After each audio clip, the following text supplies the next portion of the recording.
Thank you very much. Thank you all for coming. In many ways, I'm sorry we're having this meeting. In other ways, I know how important it is that we're having this meeting. The violence that has been occurring in our schools is incredibly sad, and it troubles a lot of folks. And it troubled me and Laura. And so I asked Margaret and Al to host a gathering of concerned citizens, the purpose of which is to come up with best practices and just shared experiences so that others might know how to react, to prevent and react to inexplicable and violence that is hard to imagine. I mean, all of us in this country want our classrooms to be gentle places of learning, places where people not only learn the basic skills necessary to become productive citizens, but learn to relate to one another. And our parents, I know, want to be able to send their child or children to schools that are safe places. And the violence we've seen, this is upsetting to a lot of people. And I know it's upsetting to the professionals who are with us. But rather than be upset, it is best for all of us who are responsible for helping folks not only cope, but to prevent action from taking place. It's best to be proactive, and that's what this meeting is. And so I want to thank you all for joining. I got a first-hand report on one of the panels from Laura, who said that, I think if I could summarize your words, it was like really interesting and very important. And so I thought what I would do is ask Al and Margaret to begin this session and maybe hear from some of the folks here, and then, if time permitting, hear from you all out in the audience. Again, I want to thank Margaret and Al for setting this up, and really thank you all for coming and taking an interest. I know we got people from all around the country, and this is a nationwide effort to help people who are responsible protect our children. So, thank you, Mr. President. Thank you for asking Margaret and I to host this important conference. We've had some good panel discussions, as you've already heard already. You've met some of the panelists that we've invited back. And just for our audience, again, we've asked Dr. Marlene Wong, Craig Scott, Fred Ellis, and Sheriff Jeff Dawsey to help us speak with the President about this important issue. Mr. President, I'm going to talk a little bit about the panel that I moderated, which dealt with the scope of the problem from the law enforcement perspective. Margaret is going to talk to you a little bit about the two other panels that we've heard from today. One dealing with responding to the tragedy, being prepared for the tragedy at the parent level and the school level, and the other is how do communities heal? How do they recover from these kinds of tragedies?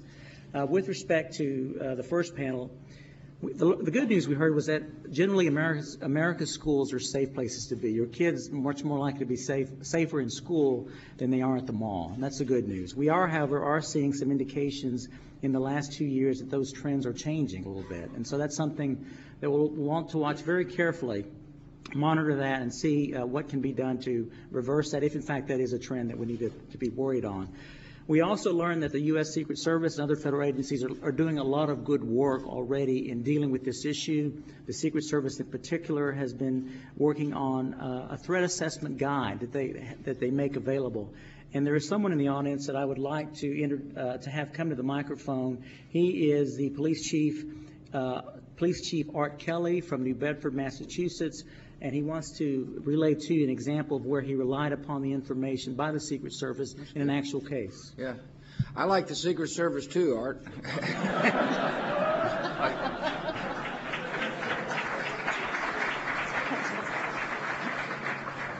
I knew you would, Mr. President. That's right, yeah. Mr. President, post-Columbine, I was serving as a police chief in the city of New Bedford, Massachusetts. And one of the things is we watched Columbine in real time and looked at the reports come back. We looked at what we could learn and change in our own operations.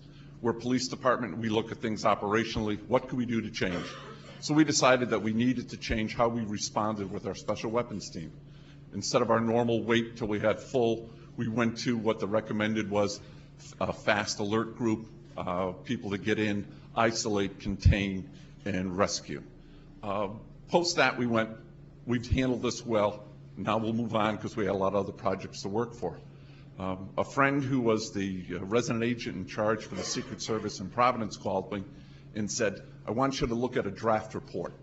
And it was a draft report that the service had done with the Department of Education regarding school shooters, regarding people who use targeted violence, who identify the school as a location for their criminal act. And I said, fine, be happy to, because I was hoping for the quick answer. I was hoping that this report by the service and the Department of Ed would give me another quick response to resolve it. They didn't. What they did is they provided a wealth of information that allowed us to make a lot of changes. There was no effective profiling that we could use to identify where this would take place or who would do it. But they told us what kids did, that they talked about it. These were not sudden acts. They were well planned out. They involved others. Kids where other people were concerned, all right, and various other issues that we could look at. We decided that the goal was prevention, and for the police department to become actively involved in it, we're going to have to work with the Department of Education or the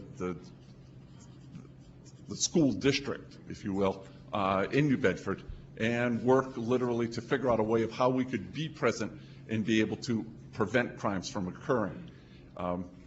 This took us literally a year, involved the mayor, the superintendent of school, all sorts of issues, work relations, work contracts, how it was going to work, who would select them.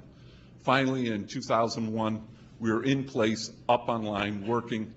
We had obtained school resource officers through grants. We had them in the schools. And in that fall, after 9/11, we had a series of rumors that a shooting would take place in the school. We investigated that, and a key part of our working together with the community, with the school community, and with the students and with their parents was that they were willing to come forward.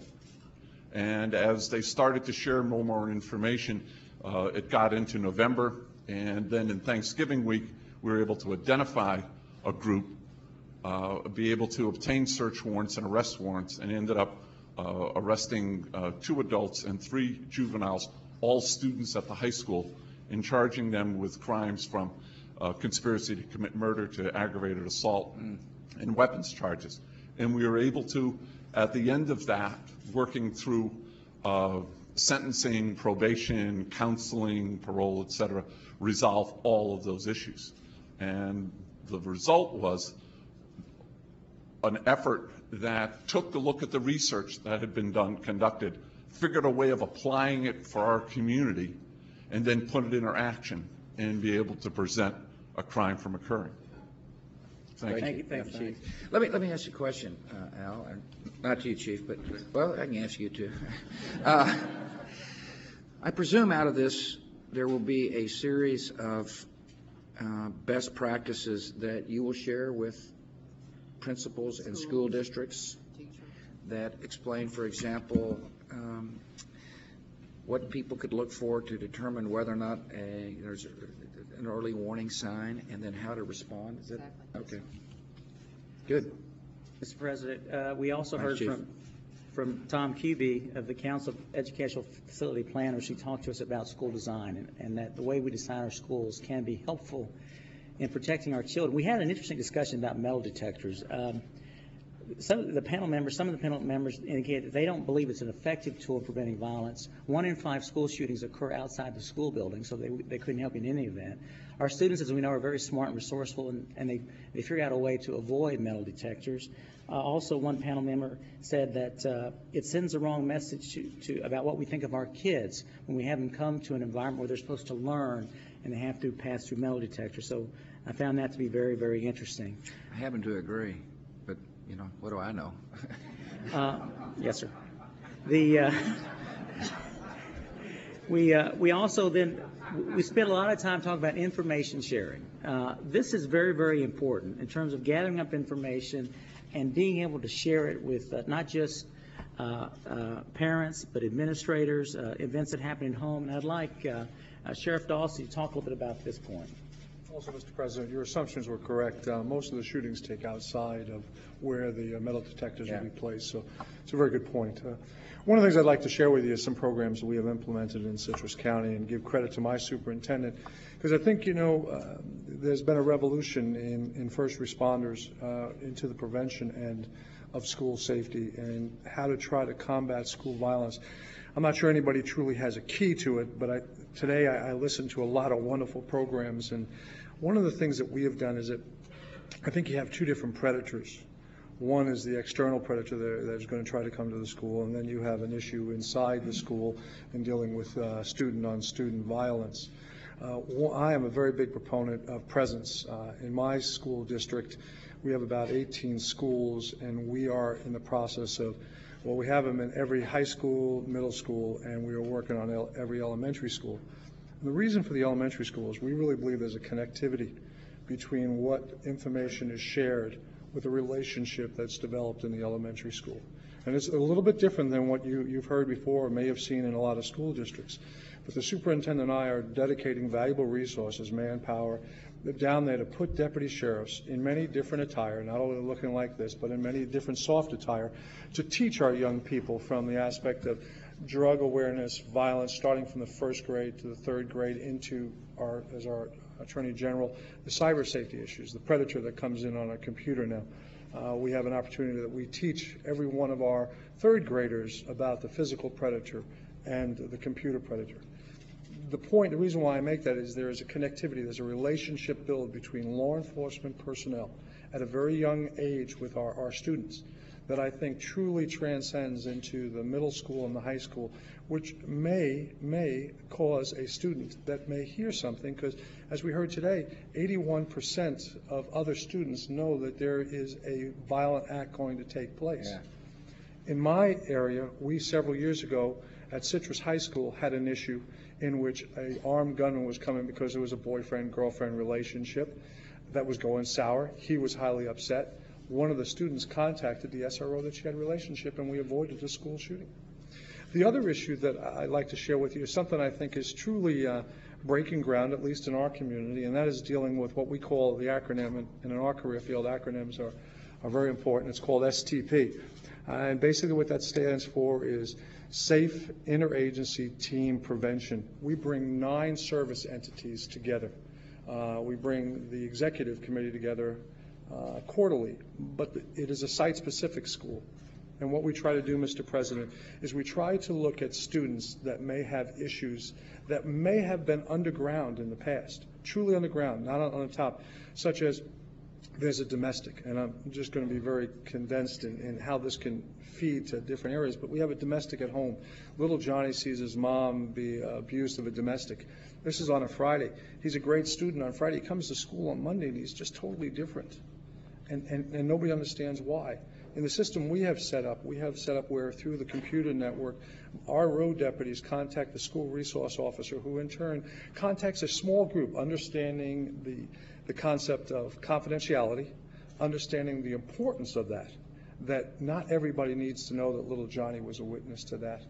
And we're trying to look at that in the elementary school, the middle school, and the high school. So if a child has a psychological problem, instead of being put on a waiting list, we have developed an acronym, and we don't attach it to a child. The child doesn't know this.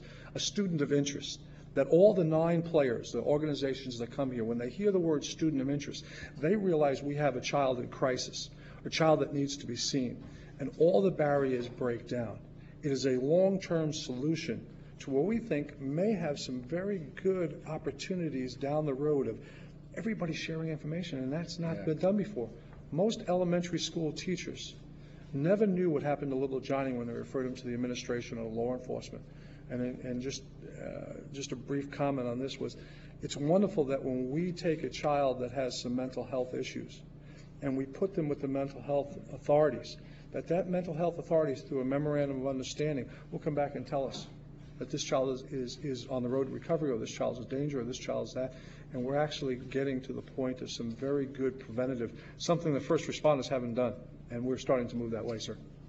Is there an opportunity to share between sheriffs around the country how they're dealing with this issue? Does it make sense to have the National Sheriff's Association contact Yes, sir. members, ask for stories, practices, and then condense them and send them back out so that people who probably aren't listening to this will be able to?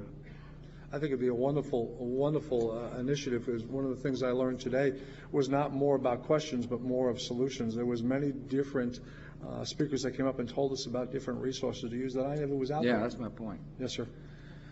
Mr. President, I think that Sheriff also would say that this program helps him do his job, which means that I'm sure all the sheriffs around the country would like that kind of program as well to help them do their Well, job. that's my point. In other Yes, words, sir.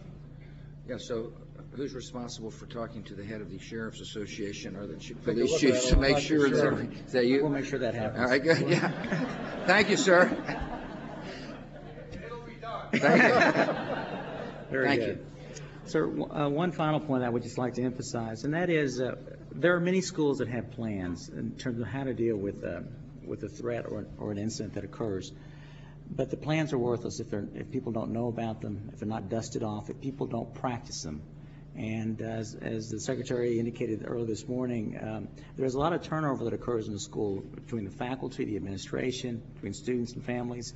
It's very, very important for schools to understand what the plans are and to practice those plans. It made a big difference 2 weeks ago in terms of the shooting in Bailey, Colorado, where they were able to respond in a very effective manner to that tragedy. And so that's a very important thing that needs to be emphasized over and over again. There were many other points that we discussed, Mr. President, and I think we've made some good progress in this area. Thank you. Thanks, Al.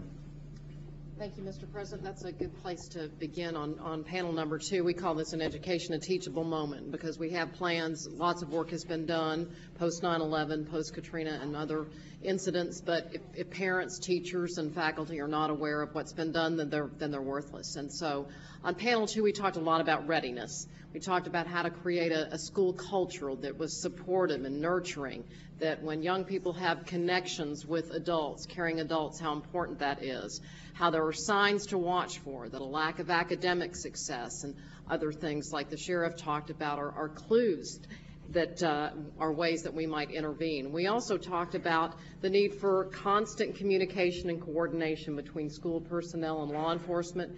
We talked about how every community is unique and individualized, that those are decisions and discussions that have to happen at the local level.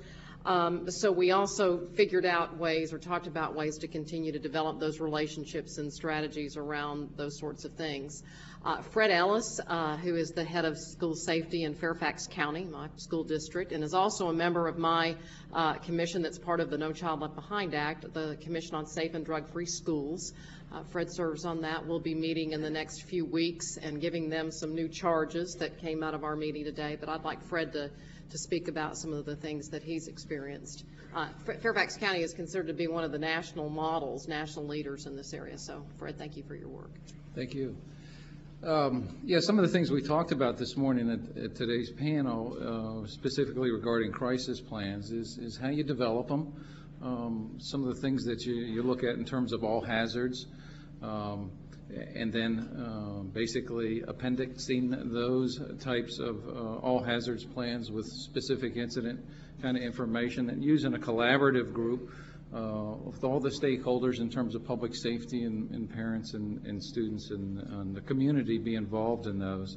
And then as the Secretary indicated, the plans are not enough in and of themselves, that they have to be exercised regularly and they have to be updated. For instance, in Fairfax County Public Schools, all of our school-based crisis plans have to be updated annually. And we also provide facilitated tabletop exercises for those schools to give them an opportunity to work that plan and to do different types of drills, because, like you say, the plans aren't that great sitting on the shelf if you don't take an opportunity to use those and to exercise them.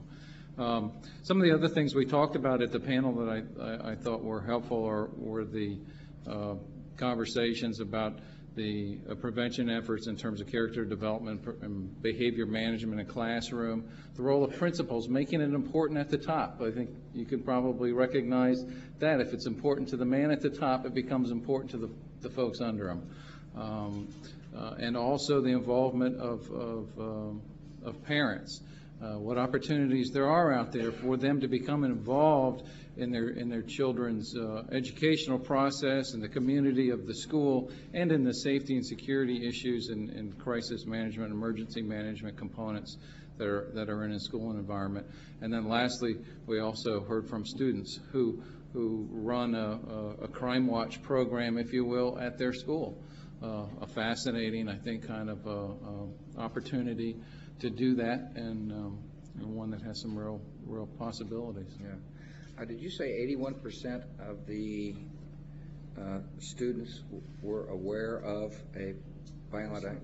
Yes, that was some of the data that I had heard today from the Secret Service and some of their research, that much information was out there.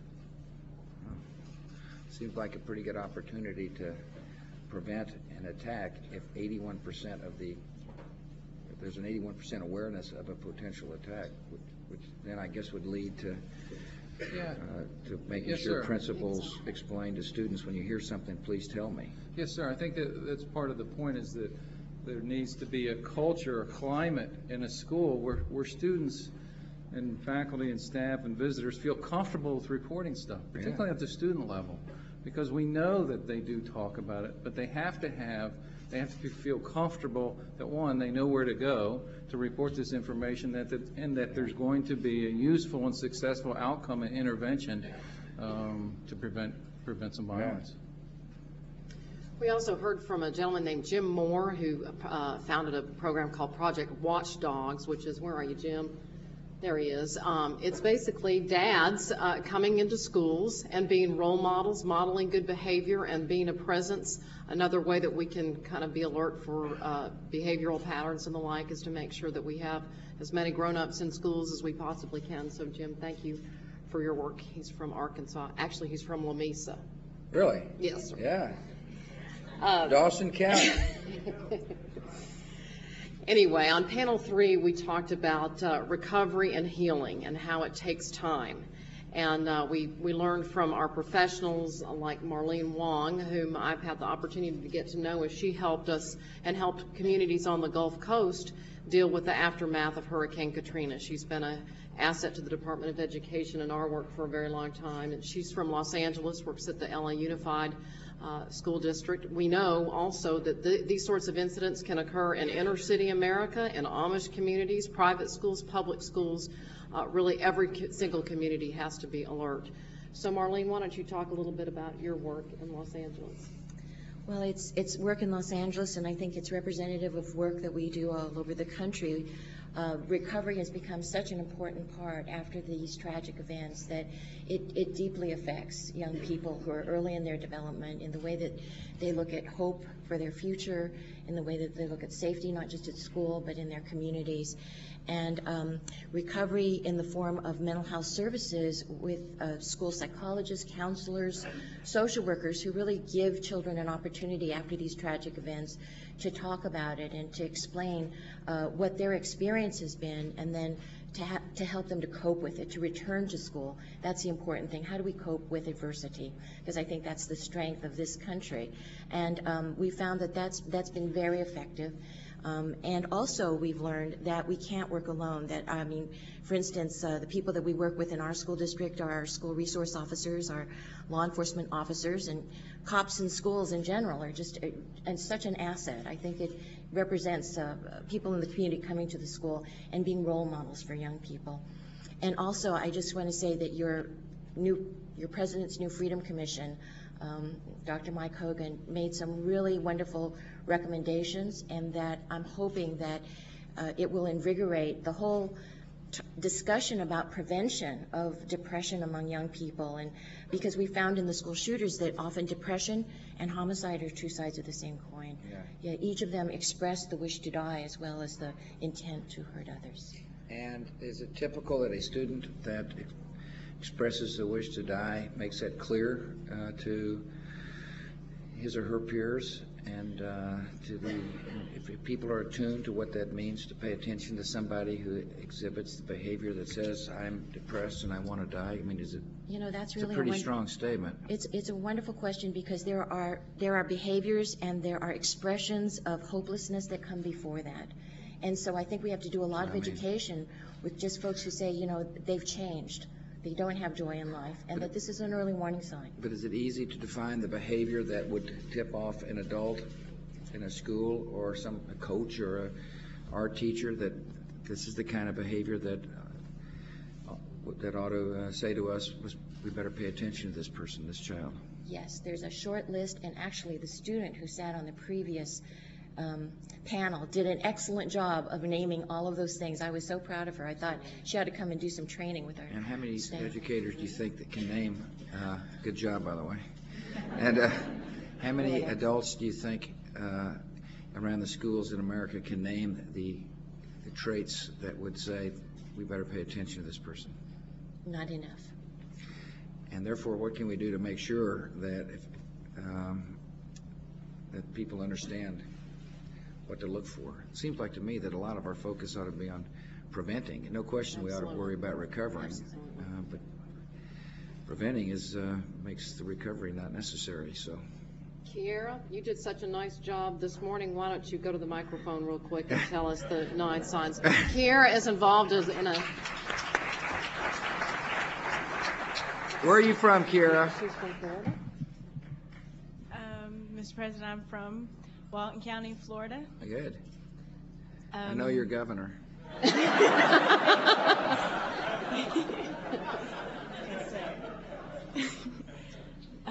I'm the president of Youth Crime Watch for my high school, which is Walton Senior High School. Some of the traits that are noticeable are changes in everyday habits, or if you know a friend, stuff like playing sports, he won't play sports, grade averages dropping, they start acting different, they start eating different, dressing different, carrying themselves in a different manner as you would normally know them, are just some of the small things that you as a friend or as a teacher or parent could notice that'll bring upon a change in case if they are depressed or feeling as though they want to commit suicide or hurt somebody or themselves. Yeah, that's great. Thank you. Thank you.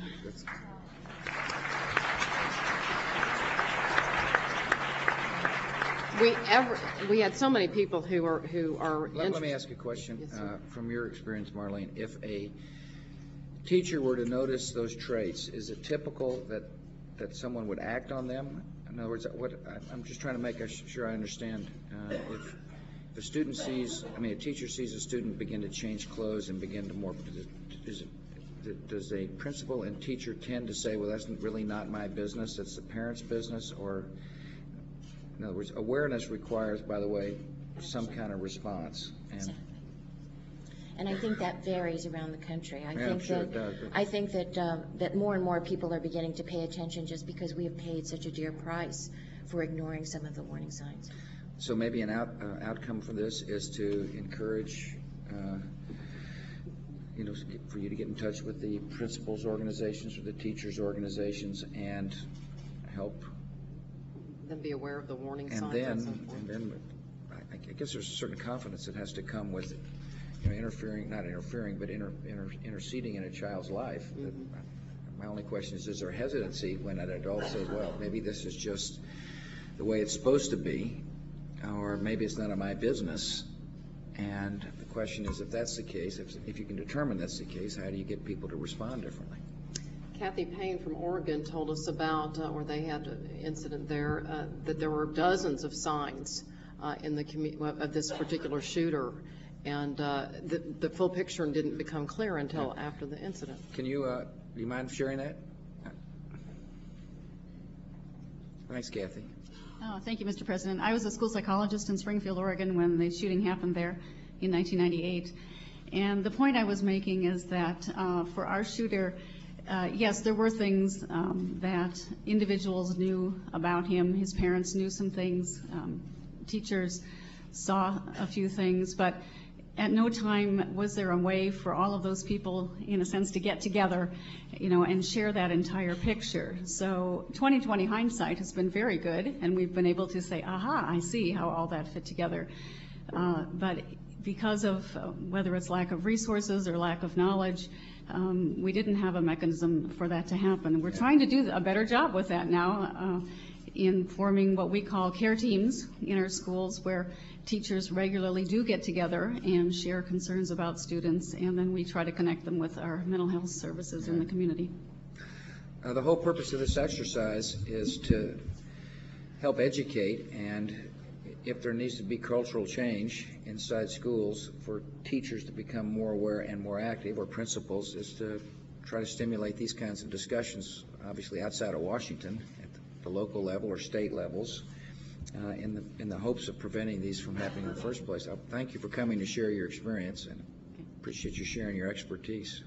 One of the people who's been doing that in a very meaningful way is Craig Scott, who's talked all over the country to teenagers and teachers and educators and school leaders, and he has a very powerful story. As you know, his sister Rachel was murdered in Columbine, and so Craig, why don't you share your thoughts? Well, just to give a little background, I was in the school library during the shooting. I had 10 classmates that were killed around me. I lost 2 friends underneath the table, and then later that same day I learned that my sister Rachel Joy Scott was the first one that was killed. And really, I've been just now traveling over the last 7 years, just sharing a simple story of compassion, and it's had a huge impact on the school culture. Kids really have looked to her as a role model, and she's been a hero to a lot of kids.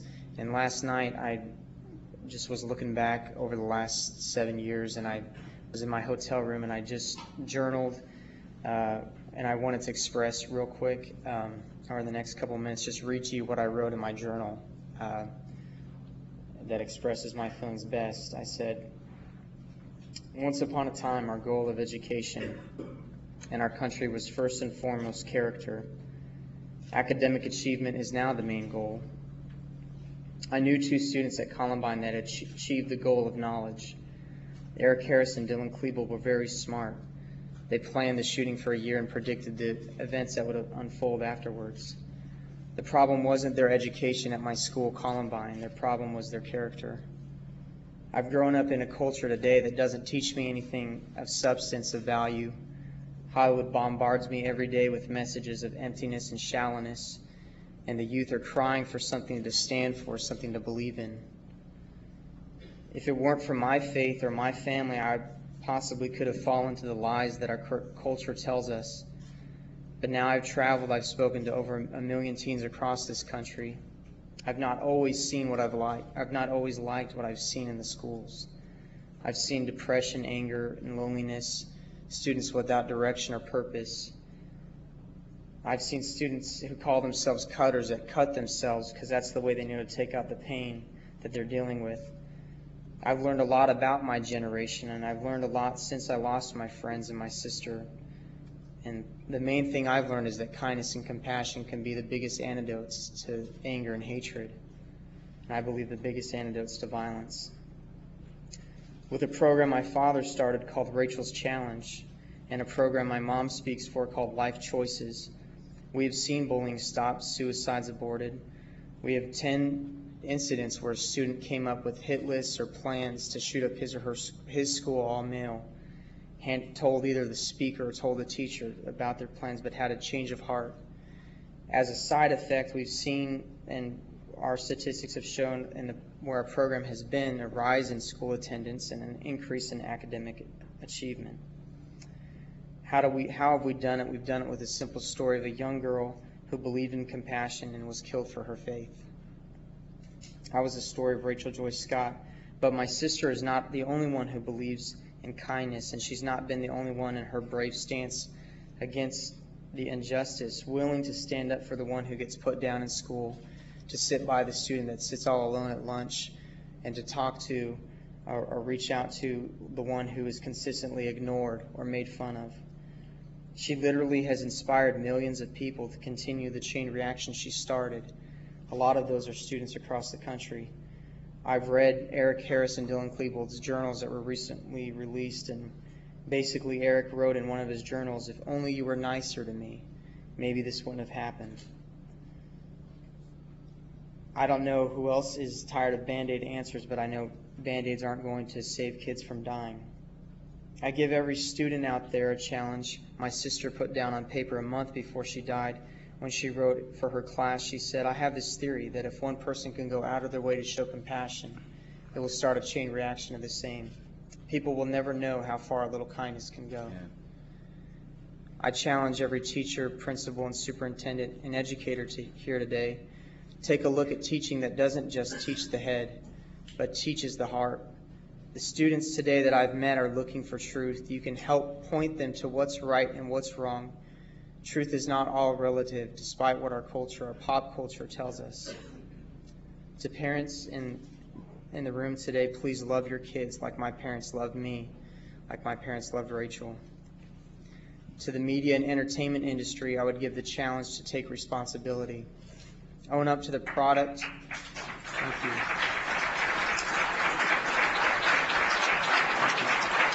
Own up to the product that you create and the effect that it has on your audience. The two shooters were very much impacted and influenced by violence through the media and dwelled on violent video games, violent movies, music, and things they saw through the internet.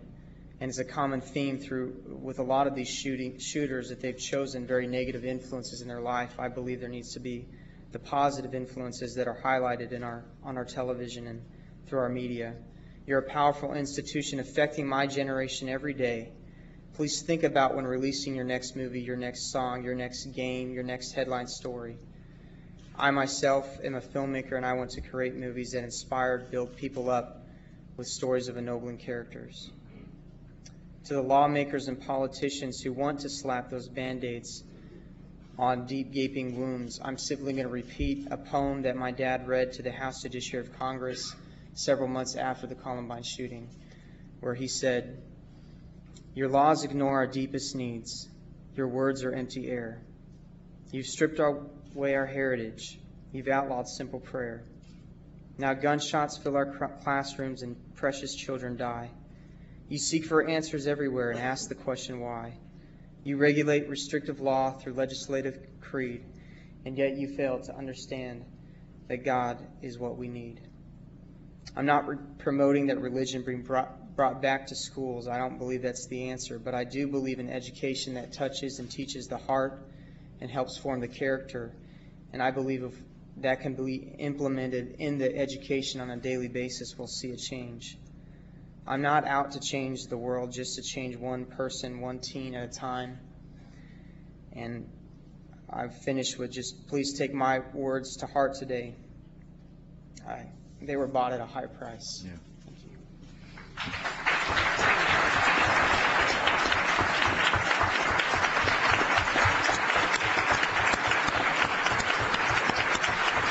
Good job.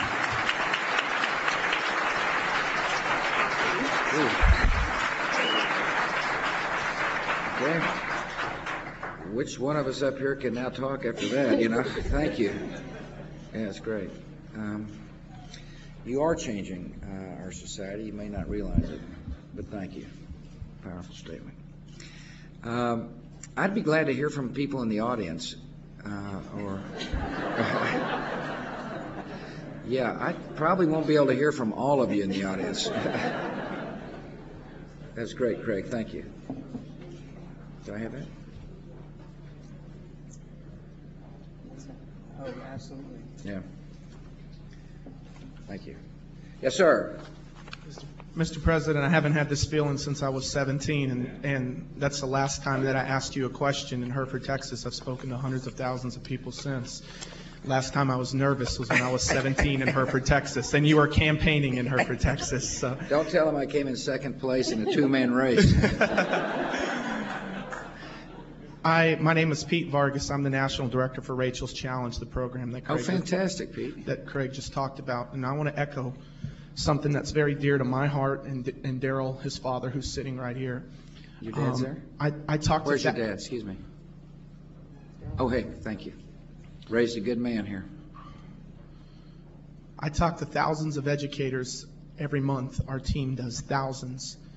And one of the things that disturbs me is there's hundreds that say, Pete, y'all have changed the culture of our school, but then there's thousands that say, it's so hard for us to fit we want your program so bad, but we have testing and testing and testing and this and that. And it made me think about something, President. It made me think about growing up. I was going the wrong direction completely. I was stealing. I was doing everything possibly wrong, vandalism, beating up kids. And in 7th grade, there was a teacher, Mrs. Maldonado, who touched my heart. In 10th grade, there was a lady that you know from Hereford, Texas, that touched my heart. And in 9th grade, my tennis coach touched my heart. And those 3 people changed my life. And why I believe in what I'm doing so much is Daryl's motto is that if we touch the heart of the kid, the head will follow. Right. If we touch their heart, the head will follow, and the hands will make the difference. My question to you today is, I don't want us to look at the warning signs. I want us to eliminate the warning signs. Right. What can we do? What can we do? And this is echoing Daryl and what Craig just said. What can we do from the government standpoint to go back to touching the heart of the kid, to teaching character education? Because we hear that all the time about the testing. So. Yeah, I agree. Pete, let me say first on the tests. Thanks for coming. It's good to see you again. I was probably more nervous than you were when you asked the question. You look the same. I like selective memory. First, in terms of testing, I don't think it's zero sum. I think you can make sure a child learns, and I think you can instill character at the same time. I don't think you have to choose. As a matter of fact, I know we can't say that one doesn't beget the other. I happen to believe that self-esteem comes when a child realizes he or she can read early at grade level. And I think one of the real problems we have, Pete, is a school system across the country that basically gives up on children because we don't measure to determine whether or not they have the skills necessary to read, for example. And so I'm concerned about a system that socially promotes children, because I think that at some point in time that begins to affect a child's vision of the future, and a grim vision of the future may be that which triggers a response that is negative. Character education is, I know we funded quite a bit of it when I was the governor of Texas. Let me put the funding issue right on the table.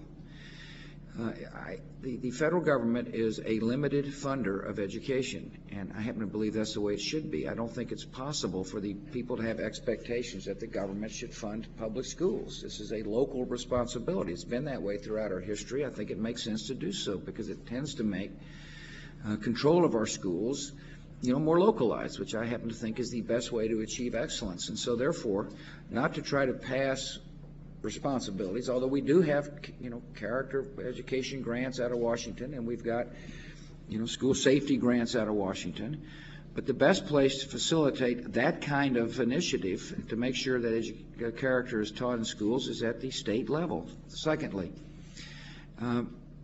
it's really important, Pete, that people not think government is a loving entity. Government is law and justice. Love comes from the hearts of people that are able to impart love. And therefore, what Craig is doing is, he doesn't realize it, he's a social entrepreneur. He is inspiring others to continue to reach out, to say to somebody who's lonely, I love you. And I'm afraid it requires a higher power than the federal government to cause somebody to love somebody. And therefore, it's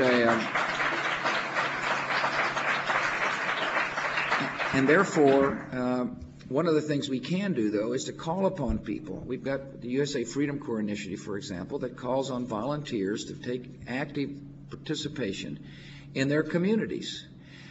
Craig said something interesting. I believe societies change one heart at a time. And I don't mean to mimic what you said, but I was actually praising what you said, because that's how it works. And the truth of the matter is, if we really think about it, the primary responsibility, the primary teacher of character, is the parent. That is the front line of enabling our society to be a compassionate, decent place. You wouldn't be sitting here if your mother and father hadn't instilled in you something inside your soul that caused you to sit here in front of the President of the United States and give an unbelievably eloquent testimony about compassion. And the second line of defense in schools is obviously teachers. And the hope is that out of this violence and terror comes this notion that teachers have got to be, and by the way, the teachers have got an unbelievably hard job to not only teach, but to show concern and compassion. They got their own lives to live, they got their own families to raise, and many times, and now they've got to deal with yet another, family situation, Pete. But yet, nevertheless, that is where the compassion up. You notice, you didn't say I went to a program. You named 3 individuals that were heroic in your lives, and that's the way it works. Now, teaching character matters, no question about it, and there's some great curriculum to do it. But the truth of the matter is all this need to say I love you comes from your soul. And so hopefully out of these tragedies will come this sense of communal obligation all throughout our country for people to take an extra effort to comfort the lonely. That could be a student or a teacher, Pete, in your case, to a tennis coach, still got a backhand, Anyway, thank you, buddy. It's good to see you again. Yes, ma'am. Oh, yes, sir. Mr. President, Thank you. my understanding is I don't have time. My name is John Okay. Cavalin. Up until yesterday, I was a Walt Disney Imagineer for 16 years, but I have quit that activity to commit myself for the rest of my life to a character education program that my sister and her husband and I created 15 years ago on a little island in the Pacific Northwest called the Virtues Project. And it is exactly what I think many people are looking for because it reaches the heart. It is a multi-faith, multicultural effort to simply teach 5 strategies that help people practice virtues in everyday life. What we've learned in 85 countries where this is applied is that values are culture specific. Virtues are universal to every sacred tradition. So simply practicing virtues in the home, in the school, in the workplace makes a shift in the culture. And I am offering my love and my admiration for so many good-willed people in this room for bringing this group of people together. It's so exciting, and we're simply here to support whatever is going on. Yeah, thanks for doing what you're doing. See, this is our country is blessed by the fact that we have people who stand up and say, I want to contribute like you. Just retired yesterday? Man, you don't look a day over 60. Anyway. But see, Craig, what you're doing and what this gentleman is doing will stimulate a lot of, as you said, you talked to 1 million kids or 1 million people. Same with you, sir. I believe that there is no single answer, in other words, single program. It's a mosaic of programs all stimulated because people have decided to do something about the problem. And it's really the uniqueness of the country. I like to remind our fellow citizens that de Tocqueville recognized this in 1832, the fact that voluntary organizations came together to help solve local problems.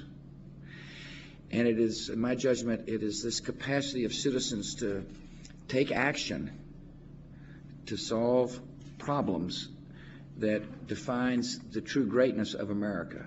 And Pete, to answer your question about government, government's role in many ways is to stimulate and to encourage and to thank people who've taken upon themselves to either start character education or go into classrooms and to change society one person at a time. Yes, sir. Mr. President, my name is Marvin Nash. I represent the Bullying Hurts program and the Nash Foundation, which stands for No Adolescent Should Hurt, from Cheyenne, Wyoming. I want to let you know that I will be traveling back to Nashville, Tennessee, where Stormy Warren with Great American Country and Charlie Daniels will be helping me make PSAs to address this issue. Thank you. Instead of talking about my program, though, I'm going to give my time up to this lady right here. She spent her time with 17 students locked in a closet at Columbine, and she has a question for you. So we're not going to talk about me. We're going to talk about her. Thank you, buddy. Nice looking hat. Mr. President, Madam Secretary of Education, Marlene Craig, and everybody else. My name is Judy Greco, and I'm just a regular person. I don't have a radio talk show, and I'm not in charge of a big major organization. I am a flight attendant for Frontier Airlines, and I'm shaking right now because I didn't think I was going to get up here. And I'm also a proud retired teacher from Columbine High School. And I think everything I was going to say just kind of flew out of my mind. I'm also a professional volunteer, and I am not here to ask for money for any program. When I said professional volunteer, I don't mean I make money volunteering, but there are a whole group of just regular people like me out there. Even though I retired from Columbine, I have a daughter at Columbine right now who's a junior. I volunteer in the post-grad center there. I volunteered with the cheer squad, the football team, and you know, it doesn't always take a lot of money to get things done. It's little people like me. I don't mean in size. I mean it's little people like me who get out there, little people like us, like Granddaddy Wong used to say, okay, one stick, you break it one at a time, but if we stick together, we can get it done. I'm just saying, enlist us volunteers. I always have time to volunteer, and I know other people do too, and it's what Craig was saying. You know, it comes from the heart. President Bush, it's what you were saying. It's what our parents taught us, and it's what we need to teach our kids. It's that, I hope I don't pronounce it wrong, generativity, where we help to make the next generation better. So I'm sorry, I forgot what my question was. But, That doesn't matter. You know, what matters is your testimony, not your question. Okay. Thank you. Yeah. Last question, I got to go. Good Gonzalez is afternoon. reminding me, actually, I'm on a schedule here. I apologize. I'd like to sit here all day listening, and I am inspired that so many came to talk about the subject. Yes, ma'am. Good afternoon, Mr. President, Madam Secretary. My name is Annalise Richmond, and I'm the Youth Programs Director in New York City for a nonprofit called Art of Living Foundation. And like a lot of these wonderful people here, we teach a program in human values and stress management for teenagers and how to handle their negative emotions, which they just don't learn, I'm finding nowadays. And what I have students constantly asking me is, can't this be a class in our school? Can we learn human values and universal ethics that are found in every culture, but they're not being taught, a lot of times not at home, they're not being taught, and they're definitely not always being taught in schools. There's some amazing public school teachers, but there's also some very stressed out public school teachers. Absolutely. Can this be, is there a way to have a class in public school where students learn stress management, the ability to deal with their own anger, frustration, and violent tendencies, and also to learn human values and actually practice them? Can they receive credit for a class like this?